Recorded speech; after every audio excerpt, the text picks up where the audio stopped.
বন্ধু একটা কথা মনে রাখবেন, আপনার স্ত্রী শুধু আপনার কাছে এসেছে পোশাকের জন্য নয়, খাবারের জন্য নয়, টাকা পয়সার জন্য নয়। স্বামীর কাছে যেই খোরাক স্ত্রীর জন্য আছে এবং স্ত্রীর জন্য স্বামীর কাছে যেই খোরাক, স্বামীর জন্য স্ত্রীর কাছে যেই খোরাক আছে, পৃথিবীর কোথাও সেই খোরাক নাই। এটা স্বামী স্ত্রীর জন্য অবর্ণনীয় এক নিয়ামত। স্বামী স্ত্রীর মধ্যে যেই প্রেমের আবেগ ঘন মুহূর্ত তৈরি হয় রে 14 গ্রামের যুবক, আমার দাদা ভাই যারা বুড়ো হয়ে গেছো, এখনো দাদু দুনিয়ার বুকে বেঁচে আছে, এখনো যদি দাদু যদি এক খিলি পান তোমাকে মজা করে বানায়া দেয়, পান চিবাইতে চিবাইতে তোমার ঠোঁটগুলো লাল হয়ে গেল, জিহ্বাটা লাল হয়ে গেল, আর দুজনের মধ্যে আবেগ ঘন মুহূর্ত তৈরি হলো। আমার নবী বলেছে স্বামী স্ত্রী এই রোমান্টিক সময়টাতে যদি একটা ঘন্টা যদি কাটাইতে পারে রে, তাহলে 1 বছরের নফল ইবাদতের সওয়াব দিয়ে দিবে।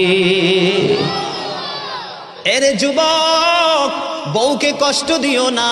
স্বামী স্ত্রী যদি কিয়ামতের দিন কমপ্লেইন করে, তুমি যত বড় মোল্লা সাহেব হাজী সাহেব হও, নসিবই জুটবে না। আমি আমার মা আমার বোনদেরকে বলতে চাই, কখনো স্বামীর কলিজায় আঘাত দিও না, কারণ স্বামীর কলিজায় আঘাত দিলে তোমার জীবনে জান্নাত জুটবে না। বন্ধুরে আমার, আমি আমার নবীর জীবন থেকে যদি আপনাদেরকে আরেকটা এক্সাম্পল দেই বন্ধু, এখন আমি আমাদের দেশে স্বামী স্ত্রীর মধ্যে গলদ আছে না নাই? বর্তমান সমাজের যুবক যুবতী, নববধূ নবদম্পতি যারা স্বামী স্ত্রী, তাদের মধ্যে ম্যাক্সিমামই কলহ আছে না নাই? বন্ধুরে আমার, সাহাবী একজন, তার নাম হলো আব্দুল্লাহ। আমার দিকে তাকান, স্বামী তার স্ত্রীর কাছে আসে না, স্ত্রী তার স্বামীর কাছে আসে না। আমার ওয়াজগুলো এমন টপিকস আকারে ছোট ছোট কোট করে বন্ধু, বিরক্ত হন? একটু আওয়াজ দরকার আছে না? এগুলো বাস্তবতার দরকার আছে না নাই?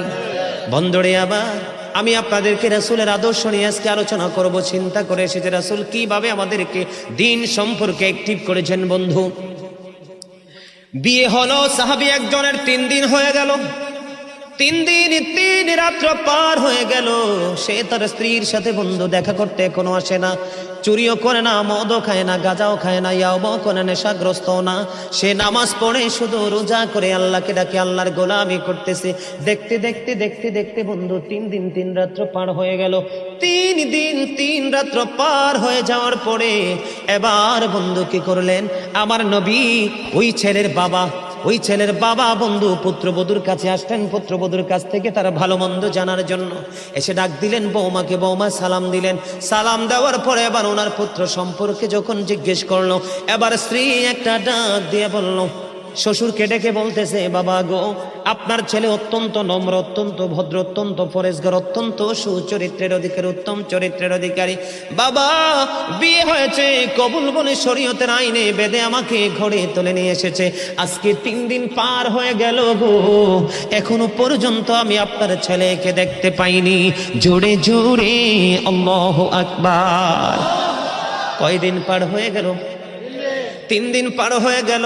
বাংলা বই থেকে বন্ধু কালেক্ট করা এগুলো হাদিস শরীফ, এগুলো এই শিক্ষাগুলো আমাদের যদি গ্রহণ করতে পারি, তাহলে এই দুনিয়ায় হব আমরা ধন্য এবং পরকালে আমরা হব 100% পুরস্কার প্রাপ্ত। ঠিক কিনা বলেন? এবার বন্ধু 3 দিন হয়ে গেল, বন্ধু আসতে পারে না, এখনো পর্যন্ত ছেলেটা তার স্ত্রীর কাছে আসলো না।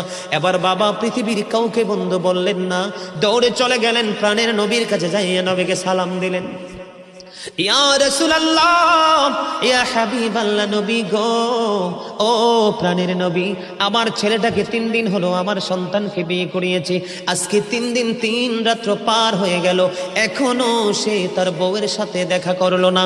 এবার আমার নবী শোনার পরে সন্তানকে ডাকলেন, ওই সাহাবী আব্দুল্লাহকে ডাকলেন। ডাকার পরে সে আমার নবীর কাছে যখন বন্ধু হাজিরা দিলেন, আমার নবী বলল, তোমার স্ত্রী তোমার একটা অংশ, কারণ তুমি শুধু নামাজে সারাদিন মসজিদে পড়ে থাকলে চলবে না। দাদা কি ভুল বলছি? সারাদিন তুমি মসজিদে সেজদা দিয়ে থাকলে চলবে না।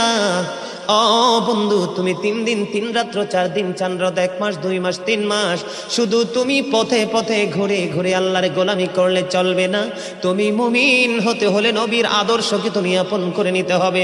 গোলামির সময় আল্লাহর গোলামি করবা, কারণ সময় যখন হবে স্ত্রীর হকও তোমাকে আদায় করতে হবে।